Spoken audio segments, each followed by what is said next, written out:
Kamusta at welcome sa Albany, New York. Ngayon, pupunta tayo sa New York City mula sa kabisera ng estado sakay ng Amtrak Empire Corridor.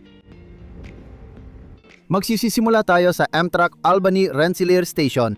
Binuksan ng Penn Central noong 1968 at 68 ang kasalukuyang Albany Station ang ikatlong bersyon sa lugar natapos noong 2002. Sa pagpasok, bubungad ang mataas na waiting area na napapalibutan ng cafe, ticket desk, tindahan at post office.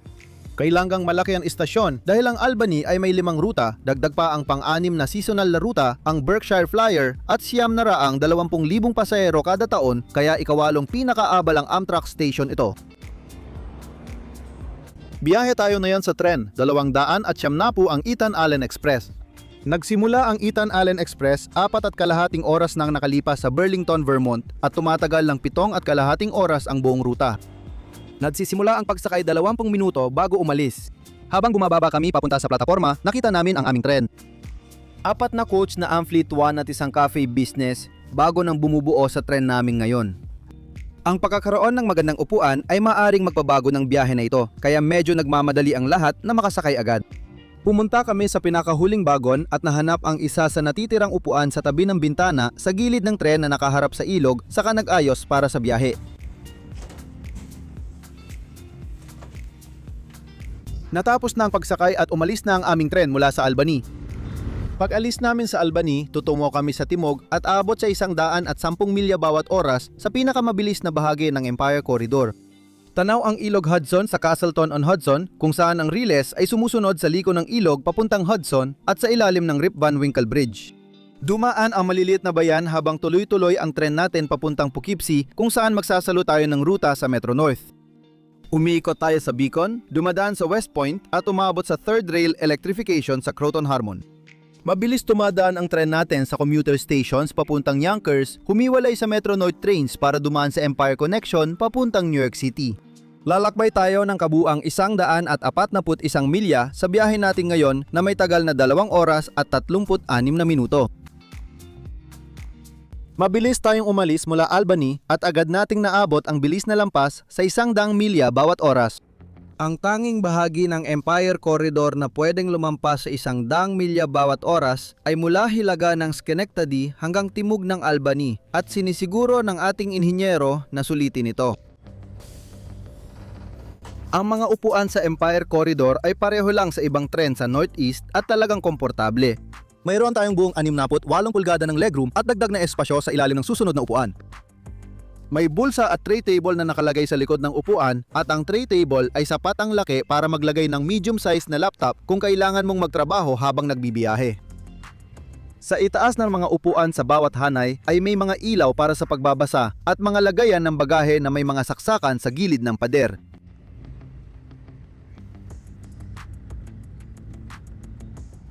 Ang pag-ayos ng upuan ay ginagawa gamit ang pindutan sa gilid ng armrest na nagpapahilig ng sandalan ng upuan ng mga 15 hanggang 20 degrees. Ang mga upuan ay, gaya ng inaasahan, napakakomportable, may takip na vinyl at maraming padding. Higit pa sa komportable ang mga upuang ito para sa biyahe na ito na 2 oras at kalahati at siguradong komportable rin para sa buong biyahe papuntang Burlington. Dumaan sa itaas ang Rip Van Winkle Bridge habang unti-unting nababasag ang ulap at nagiging asul-abo ang langit. Ang kabundukan ng Catskill ay banayad na umaalon sa abot-tanaw, ang mga tuktok nito ay malabo dahil sa makakapal na kagubatan.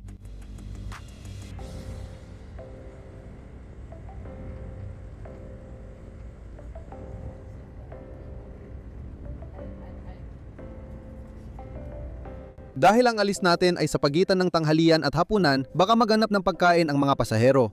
Buti na lang at ang Ethan Allen Express ay isa sa 6 na tren araw-araw sa Empire Corridor na may cafe service. Ang bago na kalahating cafe at kalahating business class ay may mga mesa sa dulo, bar sa gitna at business class sa kabilang dulo. Nag-alok ang mga menu ng cafe ng Amtrak ng iba't ibang merienda at inumin, mga pagpipilian para sa almusal, tanghalian at hapunan at ilang mga inuming may alkohol. Habang nakatayo-tayo, pwede nating silipin ang banyo sa tren. May 2 banyo ang mga Amfleet 1, isa regular at isa para sa may kapansanan. May lababo, salamin at inidoro bawat banyo. Ang accessible na pasilidad ay mas maluwag para sa mga pasaherong may kapansanan. Functional naman sila kahit hindi maganda basta gumagana para sa biyahe ng 2 oras at kalahati.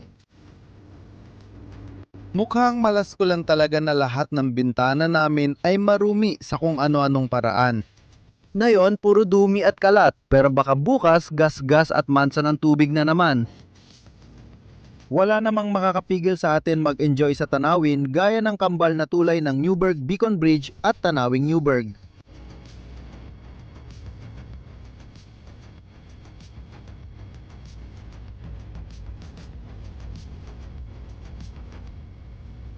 Tumingin sa timog ng Beacon para makita ang labi ng Bannerman's Castle, estrukturang itinayo noong 1900 at isa bilang imbakan ng surplus ng Army.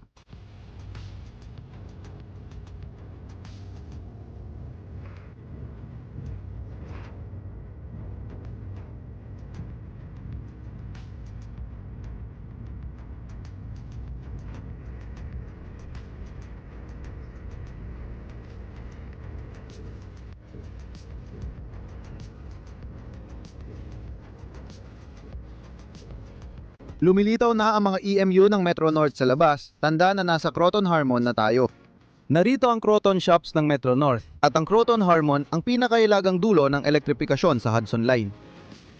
Napag-usapan din ang posibleng pagpapalawig ng Metro North hanggang Albany.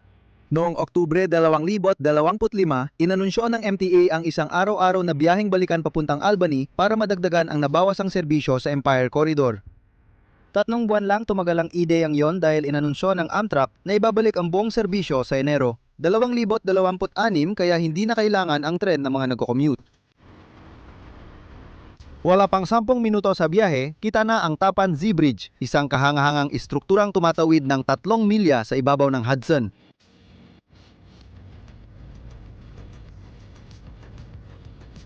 Nawala na ang makapal na ulap na humadlang sa aming paglalakbay at ang araw ay maliwanag na kumikislap sa ilog sa tabi namin.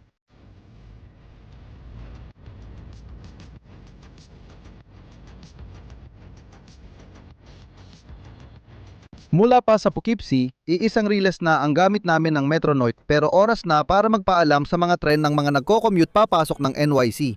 Mula rito, dadaan kami sa Empire Connection ng Amtrak papuntang Penn Station. Ang Empire Corridor lang ang tumatakbo pahilaga mula New York Penn Station kaya kailangan nito ng espesyal na koneksyon sa kandurang Manhattan. Sa unang 20 taon ng Amtrak sa Grand Central Terminal, nagtatapos ang Empire Service kaya kailangan maglakbay ang mga pasahero papuntang New York Penn para sa susunod nilang biyahe.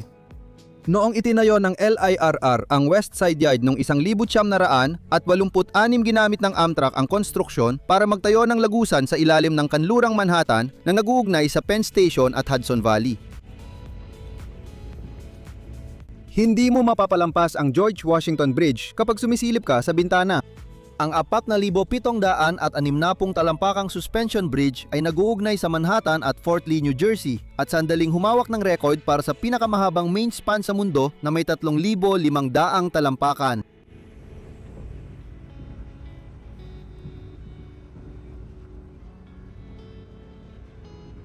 Natakpan agad ang tanawin ng support structure at pader ng lagusan habang bumababa tayo sa ilalim ng lupa ng Empire Connection. Binasag ng mga ilaw sa lagusan ang dilim habang huminto ang tren sa Penn Station sa New York sa dulo ng linya. Pagbaba natin, maaari na nating magpaalam sa tren na nagdala sa atin dito. Habang sa harap ng ating tren ay may P32 dual mode na lokomotibo, sa likuran naman ay may mas kakaibang bagay. Isa sa mga mas bagong P42C cab car ng Amtrak. Ang 9,702 ay ikatlo sa 17 papatnaput, 2 na nabigyan ng cab car treatment. Tinanggal ang koneksyon ng makina pero nananatili ito sa loob para mapabuti ang biyahe. At syempre, may bago rin itong kasuotan. Ang cab car ay pininturahan sa Phase 7 livery ng Amtrak. Pero ngayong tapos na ang ating biyahe, panahon na para umakyat sa Moynihan Train Hall kung saan tatapusin natin ang video para sa araw na ito. Sa susunod na linggo, babalik tayo sa Silver Meteor, pero na yon, iba ang gagawin natin. Bibiyahe tayo magdamag sa coach mula Savannah papuntang New York City para makita kung ano talaga ang karanasan sa pinakamatipid na paraan ng malayo ang paglalakbay sa Amtrak. Siya nga pala, kung bago ka lang dito, lubos kong ma-appreciate kung i-click mo ang subscribe button sa ibaba. Libre lang ito at malaking tulong para masuportahan ang channel.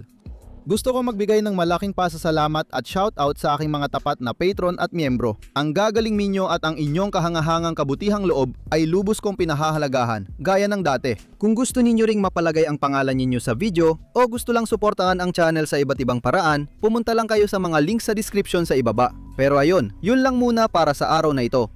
Salamat sa pagsama, magkita tayo ulit.